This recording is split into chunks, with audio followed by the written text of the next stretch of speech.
Hello and welcome back to your Photoshop tutorials, everyone.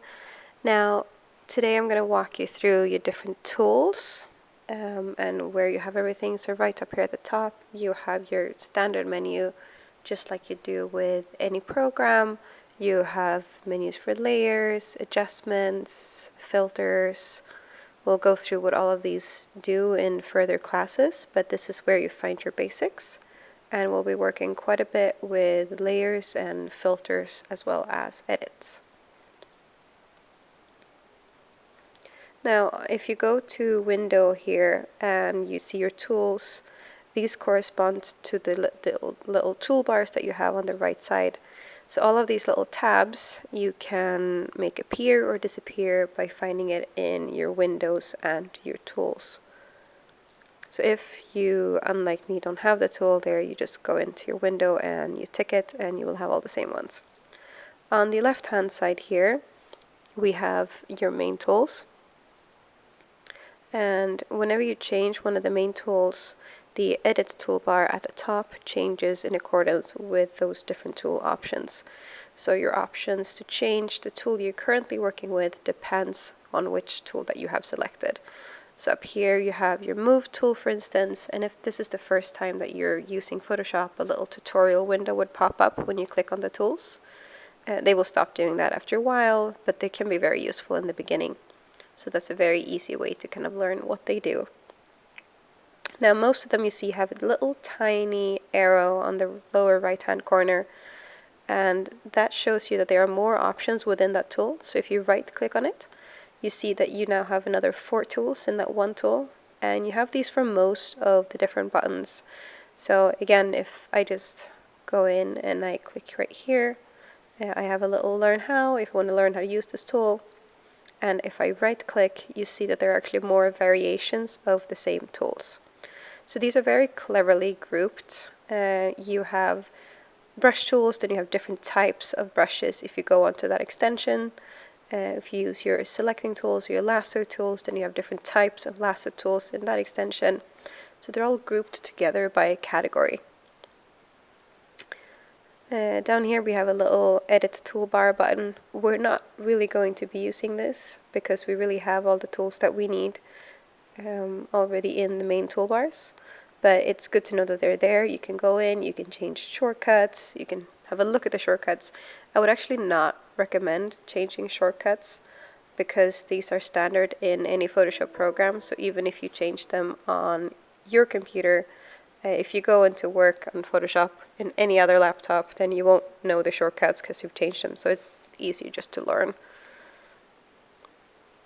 Now here at the bottom you also have your 2 little icons with colors. This is your foreground and your background color, and a little arrow that will switch them around. So your foreground color is the color that you would currently paint or fill with, and the background color is typically the standard background color of what we have in front of us on our workspace. So that'll now be white, and yours should open up standard as with black.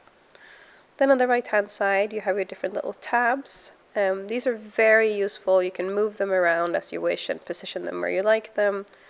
If any of these, again, you don't have, you simply go into Window and you tick that toolbar. So we have our layers, for instance, down here, channels. So in my channels, because I'm set for RGB color, I can untick certain colors and then the other 2 will show up. If I untick green, I will only have red and blue colors showing up, and etc.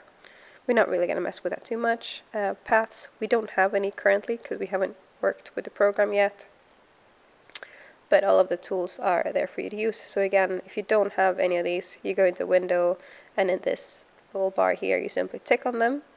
Like if I want my brushes in here, and I can simply take this brush tool window, and I can pull that into one of my little windows and make that another tab. Just like so. So if I have my brushes there, I can click on the extend tool here and I visually see what my brushes look like, and then just close that one. I don't need it.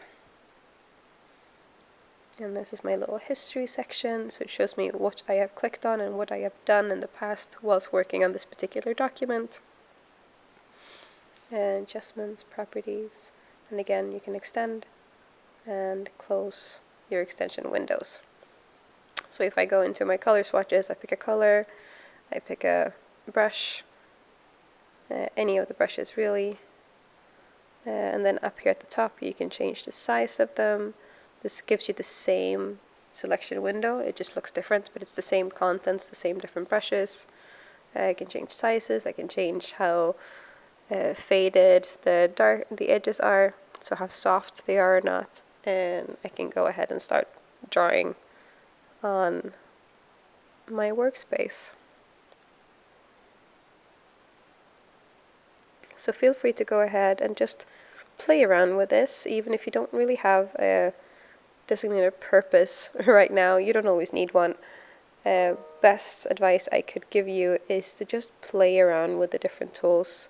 That is what gets you comfortable with the program. Try out the different brushes, see how they move, see how they feel, see what you feel comfortable using, and the more you play around with it, the more that you learn.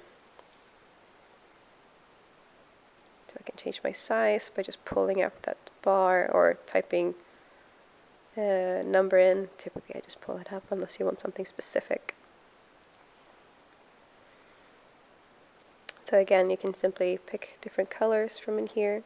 It shows you foreground and background colors, and you can double click right here on the changing, and it changes the background to the foreground colors. They will simply switch around. You can switch them back to go in with your red tool again and simply draw over